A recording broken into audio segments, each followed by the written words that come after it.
So, how's it going, guys? Today we're going to be discussing a very common topic.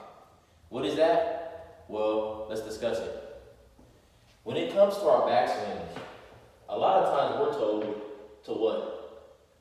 Try to keep this right arm connected and pinned to my body, right? That's a very common golf trick that we have in the golf industry today. However, let's think about other sports. First, let's take baseball. So, if I have a bat in my hand and I'm about to hit, what do we notice when it comes to when I'm about to set up to hit the ball and I step through? Well, do you notice if I have my arm pinned to my side or if I have it away from me? Think about that. And then as well, the last thing will be football. So, say for example, if this is a football, and then from here, when I'm about to step to go throw the ball, as I step through, I try and throw it. Now, before I set up to try to throw, do I have my arm pinned to my body or do I have it away from me? So what I want you to do is take a second to think about that. If this tip is the most optimal to have a powerful backswing for speed and the most club face control. So, before we answer the question if having our right arm pinned to our body or away from us is the best thing for the most speed and club face control, let's break down a few biomechanical terms when it comes to baseball and football, those are the sports we discussed, and also golf. So, let's think about the connected arm first. So, if I have my backswing, right, we're going to think about the position of the trail shoulder. When I take my backswing and I have my right arm pinned to my chest, in this position, my shoulder is in external rotation, right? So external rotation is where, say for example, I have the back of my palm, it will be facing behind me. So it will be going from here to here. So this is external rotation. This will be the position we'll be in if my right arm is connected to my body.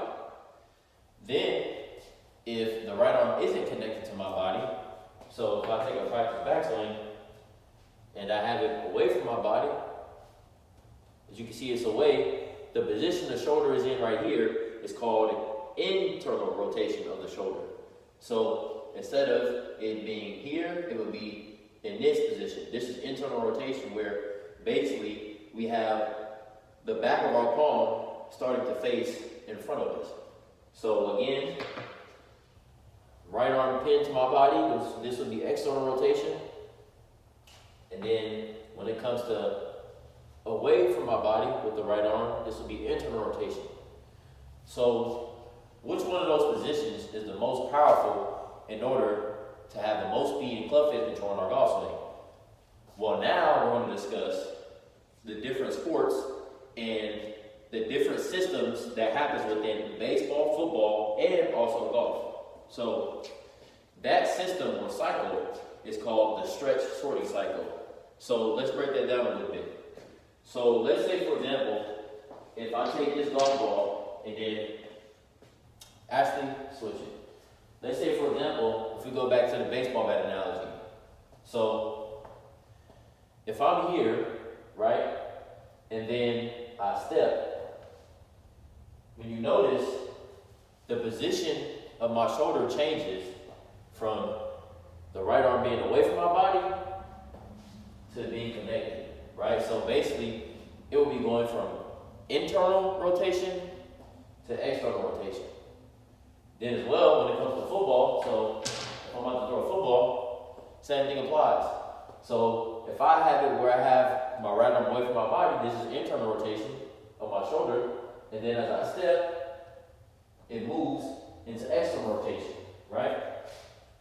So the reason why this stretch shortening cycle is so important is because this is the anatomical system that all of our joints and our muscles has. For example, if I'm in the gym and I'm doing a bicep curl, right? So when I'm doing this, I'm stretching out my bicep, and then in order to get the dumbbell back up, I need to shorten it, right? So our muscles work that way. So they're not static, but they're more dynamic. So when it comes to me applying a force, right? Such as in my downswing, where even in baseball, football, and golf, where I'm stepping toward the target, that force is going to change the position of my shoulder going from the backswing to the downswing.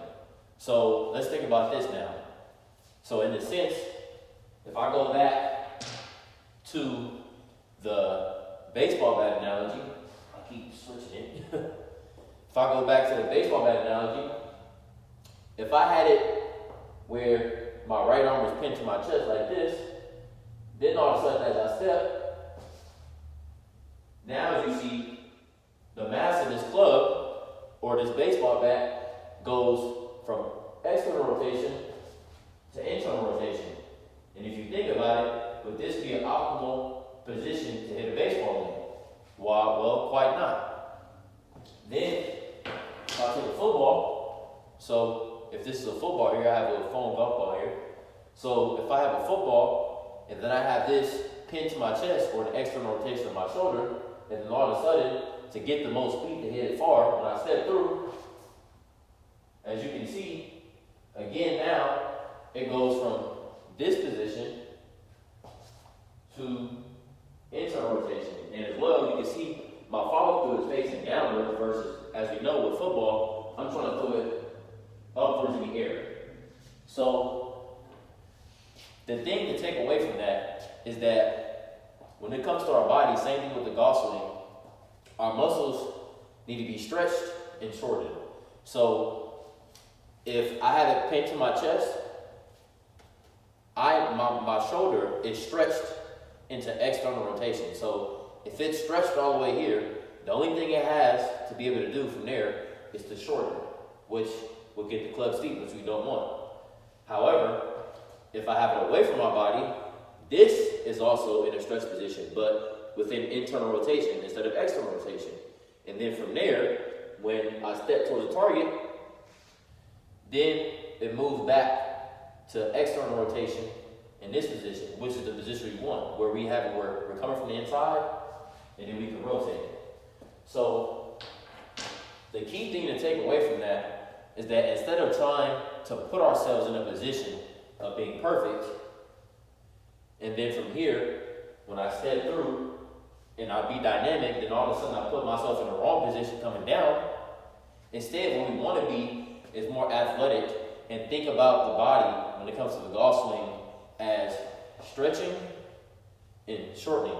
So instead, we want to put ourselves in a position for our bodies to react naturally when it comes to all these other sports that we apply. So that's the key I want you to take away from that. And then next, we'll discuss more in detail how this applies more specifically towards the golf swing and what can happen if, as of why, potentially having this right arm pinned to the chest will produce less speed versus having it away will produce more speed and accuracy. So let's get into it.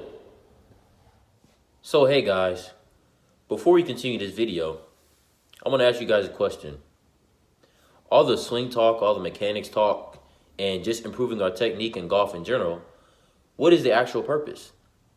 Well, we know at the end of the day is to improve our scores where? On the golf course. However, what do we need to do to improve our scores on the golf course? Well, we need to practice properly, and we need to identify our strengths and weaknesses to figure out what we need to prioritize to improve our scores the most efficient way. So, I want to give you guys something. I've recently made 2 ebooks. One, an ebook on how to apply your range game to the golf course by giving you a game to do daily on the range to help improve your performance, as well as another ebook, a statistics ebook, to help you keep track simply of your stats on the golf course, as well as to give you a detailed picture of your game so you can track the areas that you need to improve most in.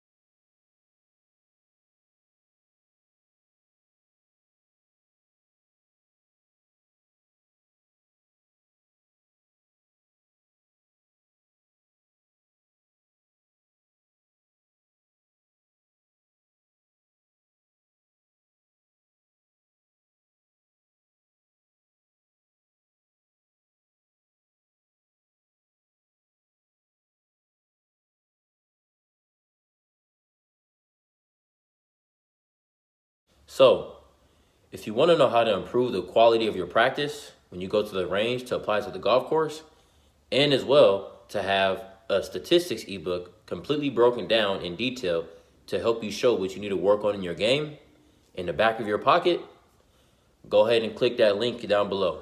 Before we start discussing why not keeping this right arm pinned to our body and instead having it away from our body will produce more speed, what I'm going to do is demonstrate two different golf swings.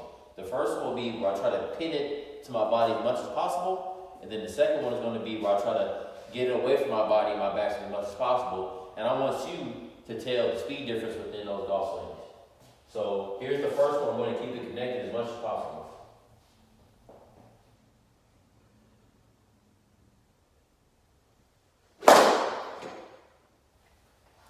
Then next, I'm going to demonstrate it where I try to get my right arm away from my body as much as possible in my backswing.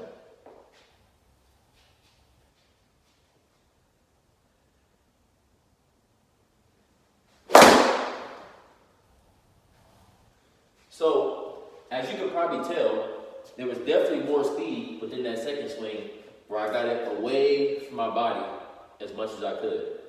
So, why is that? Well, when we think of our backswing, we're turning our upper body and our lower body, but specifically stretching out our core, right? Or more specifically, our rib cage, our thoracic spine. So when it comes to keeping my right arm pinned to my chest or pinned to my body versus away from my body, as you can notice, as I take this practice swing from face on, when I keep this pinned to my body this way versus when I get the right arm away from my body, you can tell when I get it away from my body, my rib cage is rotating much more compared to when I have it pinned to my body. And the reason why that is because obviously our whole body's connected. So my arm and my shoulder is connected to my rib cage. So because of that, this is going to force me to rotate more when I have this right arm away from my body, my backswing. Versus when I keep it more connected, it's not. And when we will go back to the stretch shortening cycle, as we know, when it comes to producing the most force, the more, say for example, when it comes to another bicep curl, the more I'm able to stretch it more, the more I'm able to stretch out, my ability to shorten it when it comes to that force coming back up will be even greater. So what that's called is the eccentric part of a muscle contraction, and then shortening it is a concentric part of a muscle contraction. So, or even if we think of a rubber band,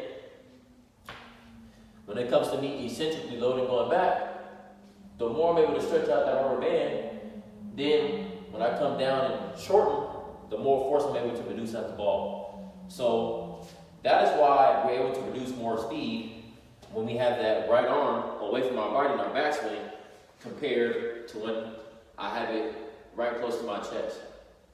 So again, I want you to think about that, and then next we're going to talk more in depth why having this right arm away from our body will help us to have more accuracy and more club face control when it comes to our golf swing.